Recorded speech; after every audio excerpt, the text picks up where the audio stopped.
Selamat datang di channel Pemuja Malam. Jangan lupa like, share, and subscribe ya. Terima kasih. Episode 5. Jangan harap mendekatinya atau nyawa taruhannya.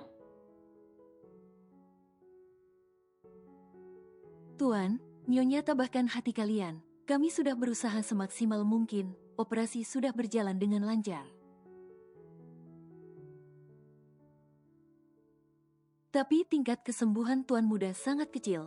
Kemungkinan hanya 20%, tulang belakang dan kakinya patah. Kita juga membutuhkan kalsium tingkat tinggi. Biasanya mafia dari Rusia bisa meracik obat-obat tersebut. Prof. Gunawan menjelaskan semuanya pada Zain dan Kimi. Mereka mengangguk mengerti. Kemudian Dr. Raisya ikut maju. Pakaiannya masih terdapat banyak darah Rendra yang mengering. Tuan, Nyonya maafkan saya. Saya ikut andil dalam kecelakaan ini. Keadaan Tuan Rendra seperti ini gara-gara menghindari mobil saya yang sedikit oleng karena melamun. Lalu mobil Tuan Rendra ditabrak dari belakang oleh sebuah kontainer. Tapi kontainer itu kabur setelah melabrak dan melindas bagian belakang mobil Tuan Rendra. Raisya meminta maaf dan siap akan konsekuensi yang harus dia tanggung. Kimi tersenyum, dia melihat ketulusan dari mata dokter cantik itu. Keterangan Raisya juga sesuai dengan informasi yang dia dapatkan. Kita tunggu saja bagaimana perkembangan putra saya, nanti Anda akan kami hubungi. Untuk apa yang selanjutnya harus Anda lakukan, dokter? Raisya, Nyonya. Sepertinya baru kali ini kami melihat Anda, heran Kimi. Saya masih baru, Nyonya. Saya asisten Prof. Gunawan, dokter bedah juga di sini. Baru seminggu, jawab Raisya jujur. Oke dokter Raisya, sebaiknya kami melihat putra kami dulu dan Anda juga sebaiknya pulang dan membersihkan diri. Kami sangat berterima kasih pada Anda, sudah memberi pertolongan pertama bagi Rendra, ucap Kimi. Baik Nyonya, dan saya siap bertanggung jawab atas kelalaian saya dalam berkendara, kata Raisya dengan tegas. Setelah itu dia undur diri dan segera pulang seperti yang diminta oleh Kimi tadi. Dokter Vina menunggunya tak jauh dari ruang operasi tersebut. Dia memeluk sahabatnya dengan erat. Vina tahu kalau Raisya pasti ada masalah. Biasanya dia sangat konsisten dan hati-hati. Malam harinya keluarga Romeo juga datang, termasuk juga Clara yang akan berangkat ke Singapura besok pagi. Rendra juga sudah sadar, tapi dia tidak bisa menggerakkan anggota badannya kecuali tangan dan kepalanya. Dahinya juga diperban akibat dari pecahan kaca yang lumayan dalam. Clara merasa jijik dengan keadaan Rendra saat ini.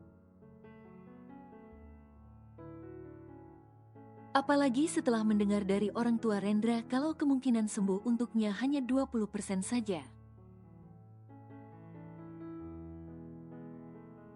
Nak Clara, sebaiknya pernikahan kalian diajukan saja nak, kasihan Rendra.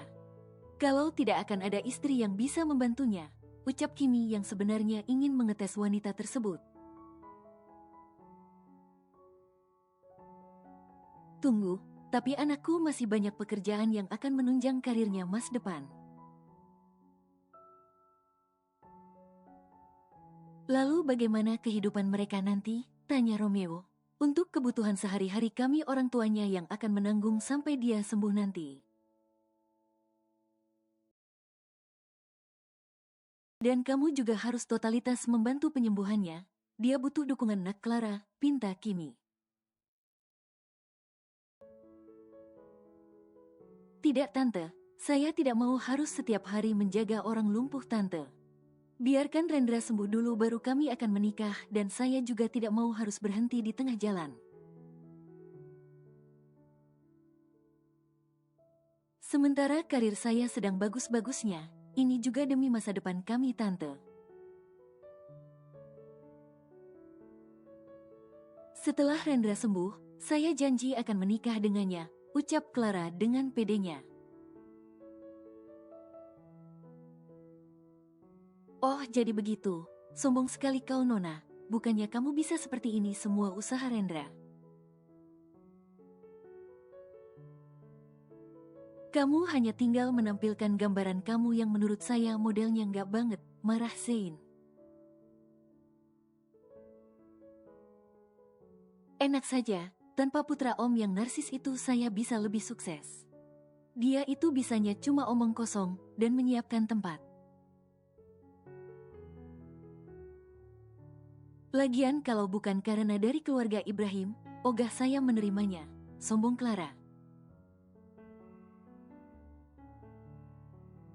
Diam, pergi lo pergi, gue tidak butuh lo, teriak Rendra. Oke, siapa juga yang butuh orang cacat seperti lo? Lihat saja muka tampan lo juga sudah tidak ada lagi. Kata-kata yang menyakitkan keluar dari mulut pedas Clara. Sonia, apa ini sifat asli putri kamu? Tanya Kimi pada sahabatnya.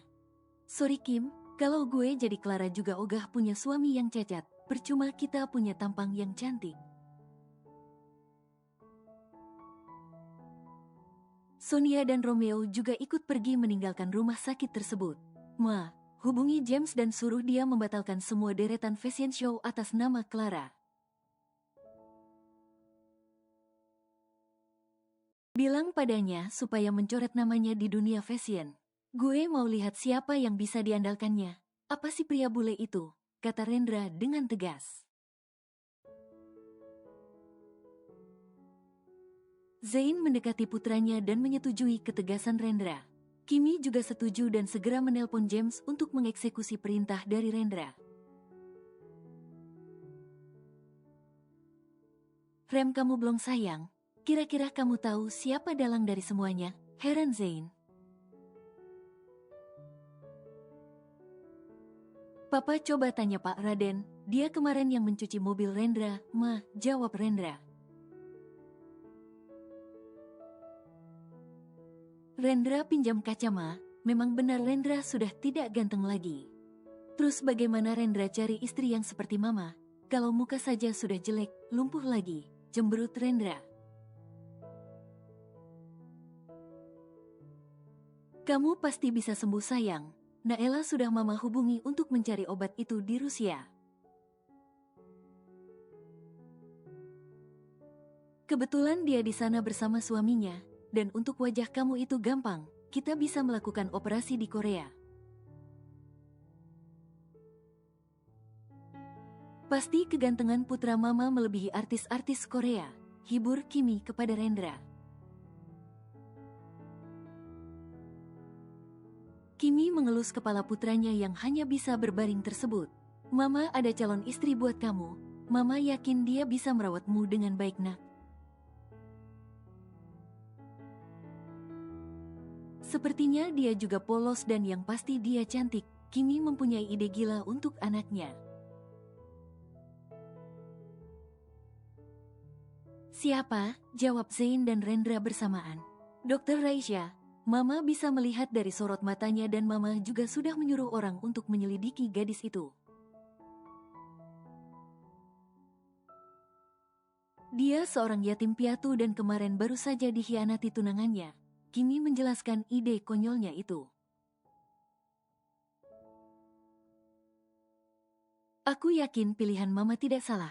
Tapi bagaimana cara kita membujuk Dokter Raisya menikah dengan bocah narsis itu? Penasaran Zain.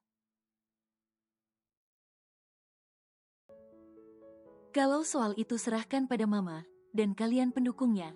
Kimi menjelaskan idenya pada kedua pria itu.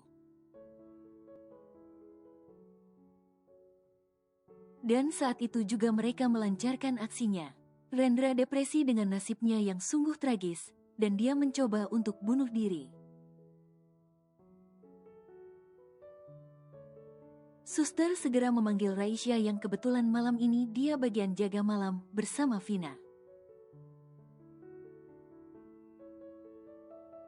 Kedua gadis itu segera ke ruang VVIP di mana Rendra dirawat. Sayang, hidup kamu masih panjang sayang. Mama yakin kamu bisa disembuhkan. Akting Kimi sungguh luar biasa, bahkan dia sampai menangis beneran. Rendra mencabut infusnya dan ingin menyakiti dirinya dengan jarum infus. Ada-ada saja si Rendra memang jarum infus bisa membuat orang mati. Raisya masuk ke dalam ruangan tersebut dengan cemas. Melihat darah Rendra juga menetes akibat jarum infus yang dicabut dengan paksa. Itu dia orangnya. Gara menghindari mobilnya, Rendra jadi seperti ini. Rendra merasakan sedikit nyeri di tubuhnya. Meski tangannya saja yang bergerak, tapi kan dia mengeluarkan tenaga lebih. Raisya mendekati ranjang pasien dan mencoba menenangkan Rendra. Tuan, Anda baru saja dioperasi. Anda perlu perawatan intensif. Saya mohon Anda jangan seperti ini.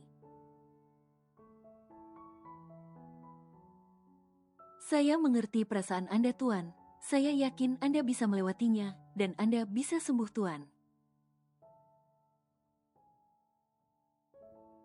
Tapi memang perlu proses, Tuan, bujuk Raisya. Tahu apa kamu? Lihat sekarang tubuhku, untuk bergerak saja tidak bisa, dan lihat wajahku. Tingkat ketampananku sudah berkurang 50%, tunangan juga sudah kabur, ketus Rendra. Tidak, Tuan, Anda tetap ganteng kok, hibur Raisya. Kalau begitu kamu harus menikah denganku, hanya kamu yang bilang aku ganteng. Dan aku tidak mau disentuh dan dirawat perempuan selain istriku, ketus Rendra lagi. Menikah, heran Raisya. Iya dokter, dia tidak mau dirawat selain muhrimnya, bahkan dia juga marah saat suster akan membersihkan dirinya. Hanya saya mamanya yang boleh menyentuhnya, dan tadi dokter berkata akan bertanggung jawab atas apa yang terjadi. Dan kami meminta pertanggungjawaban itu, imbuh Kimi. Tapi Nyonya, saya memang akan bertanggung jawab, tapi tidak dengan menikah juga. Berarti kamu sama saja dengan wanita itu, marah Rendra. Benar nak, lalu siapa yang akan membantu saya untuk merawatnya? Sedang suami tante juga sangat posesif dengan saya dokter. Bahkan Rendra memeluk saya sedikit saja dia akan marah 7 hari lamanya, tambah Kimi. Vina juga agak merasa lucu dengan pernyataan Kimi tentang itu, tapi dia tahan. Hanya ini caranya kamu bisa bertanggung jawab, tambah Kimi lagi. Tapi Nyonya, pernikahan itu bukan main-main, tidak hanya catatan hitam di atas kertas, tapi juga janji pada Allah, jawab Raisya. Saya yakin, Rendra tidak akan mengecewakanmu nak, dia sebenarnya pria yang sangat bertanggung jawab, jelas Kimi. Raisya mendesah dan dia mengucapkan bacaan bismillah dan menerima pernikahan tersebut. Baiklah, saya bersedia kalau itu memang jalan satu-satunya tante, pasrah Raisya. Raisya akhirnya pasrah dan menyetujui permintaan keluarga itu. James, Alex, cepat siapkan semuanya. Dan kamu nak, segera berganti pakaian, mereka akan mengantarmu berdandan. Meski pernikahan ini dadakan, pengantin harus cantik. Kimi meminta anak buahnya mengantar Raisya ke tempat yang disebutnya. Raisya ditemani Vina mengikuti pemuda yang akan membawa mereka untuk mendandani Raisya. Tapi di tengah perjalanan, mereka dihadang oleh Dr. Salman. "Ray, sayang, dengarkan aku. Apa yang kamu lihat tadi siang tidak seperti itu kejadiannya." Salman mencoba meraih tangan Raisya, tapi segera ditepis oleh dokter muda tersebut. "Jangan sentuh aku dengan tubuh kotormu itu," elak Raisya. "Sayang, aku hilaf." Dokter Ratu tiba-tiba masuk dan membawakan aku teh. Tapi ternyata dalam teh tersebut dibumbui obat perang. Selama ini aku menghindarinya dan dia terus mengajarku, sayang. Salman berbohong atas kejadian tadi siang. "Maaf Dokter Salman yang terhormat, simpan kata-kata manismu itu untuk Ratu, saya tidak butuh." "Mulai sekarang kita putus, tidak ada lagi yang tersisa. Selama ini aku diam karena masih menghormati ayah dan orang tuamu. Tapi dengan tindakan menjijikkan kalian itu, maaf, saya tidak akan mengampuni atau kembali padamu." Raisya melepaskan cincin tunangan mereka dan melemparkannya ke muka Dokter Salman. "Dengar wahai dokter brengsek, sahabatku Raisya akan menikah dengan Tuan Mida Narendra. Jadi jangan harap lo mendekatinya atau nyawa lo taruhannya," ancam Vina pada laki-laki brengsek itu. Raisya dan Vina beserta pemuda suruhan Kimi segera meninggalkan pria itu. Salman masih mematung di tempatnya, dia masih mencerna ucapan Vina dan Raisya tadi. Raisya dibawa ke sebuah ruangan di lantai atas. Di sana sudah menunggu seorang perancang busana dan MUA. Dengan cekatan mereka merias Raisya. Tak butuh make up tebal untuk membuat dokter itu cantik. Dia memang dari sononya sudah cantik. Sementara Alex sudah menjemput Radit dan Hendra untuk menjadi wali serta saksi pernikahan Raisya. Raisya sudah sangat cantik dan segera diantar ke ruang rawat Narendra. Di sana sudah ada penghulu, serta kedua paman Raisya. Air mata gadis itu sudah tidak bisa dibendung lagi, jatuh tanpa diminta. Tadinya Raisya tampak sangat tegar, tapi begitu melihat kedua pamannya dia tidak bisa menahannya lagi. Raisya memeluk mereka dengan erat. "Fikirkan lagi nak, menikah itu untuk sekali seumur hidup sayang," ucap Radit sambil menghapus air mata Raisya. "Tidak paman, ini sudah keputusan Raisya. Doakan Ray bisa menjalani semuanya," jawab Raisya. "Ayo pengantin wanita, silahkan mendekat di ranjang pengantin pria," pinta penghulu. Rendra yang sedari tadi sudah memandang calon istrinya, masih saja belum puas. "Ya Allah, kau sudah menciptakan bidadari itu untukku ya Allah," batin Rendra. "Sudah siap saudara Narendra dan saudari Raisya?" tanya penghulu. Mereka berdua mengangguk. "Pak Radit sebagai wali dari saudari Raisya bagaimana? Anda sendiri yang akan menikahkan keponakan saudara atau diwakilkan kepada saya?" tanya penghulu. Wakil Bapak Penghulu saja, saya masih belum kuat, Pak. Jawab Radit yang merangkul tubuh Hendra. Baiklah, karena perwalian diserahkan kepada saya, mari kita mulai saja. Waktu sudah cukup malam dan pasien juga masih perlu banyak istirahat. Penghulu menghampiri ranjang Rendra dan menjabat tangan pemuda itu dengan erat.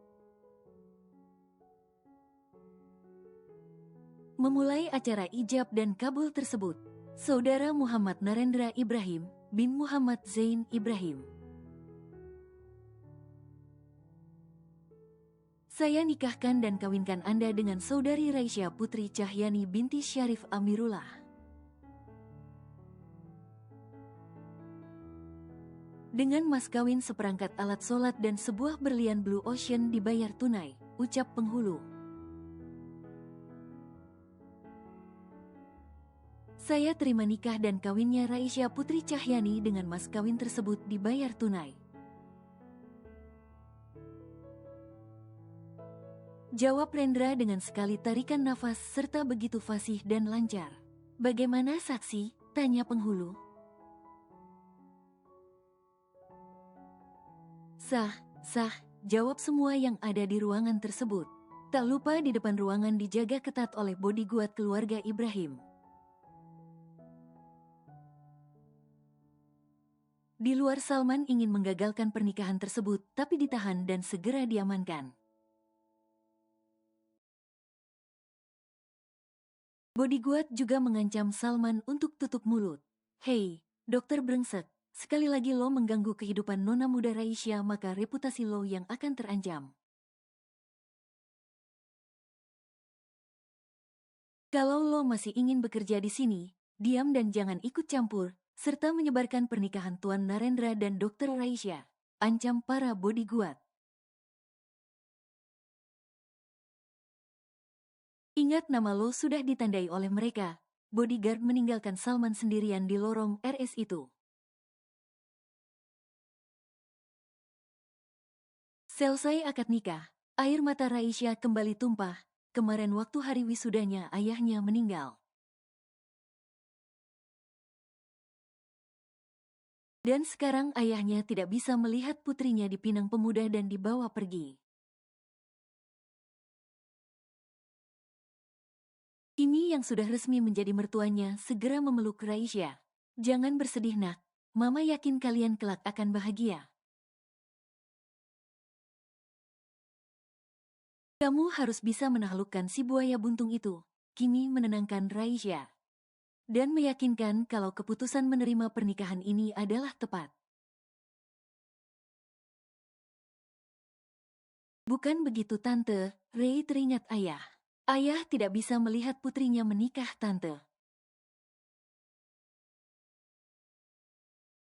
Dulu beliau ingin sekali langsung menjadi wali Ray, hik-hik. Dia bahkan meninggalkan Ray saat Ray diwisuda. Dia tidak bisa mewujudkan impiannya, hik-hik. Raisya membalas pelukan Kimberly. Jangan panggil tante, panggil mama, dan ayah kamu pasti akan melihatnya dia alam sana.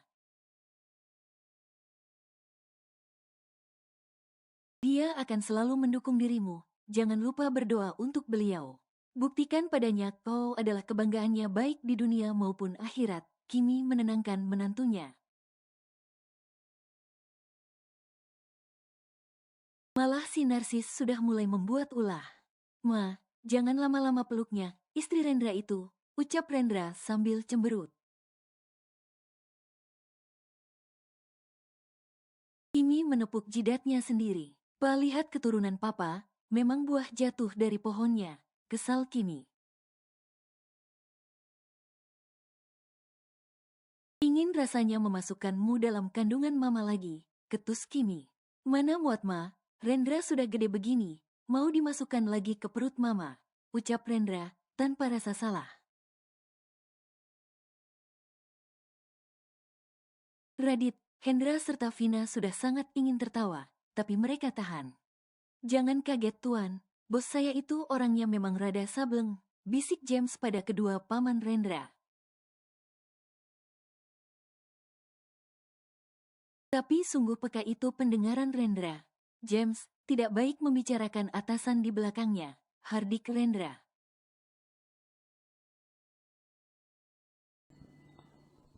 Bersambung.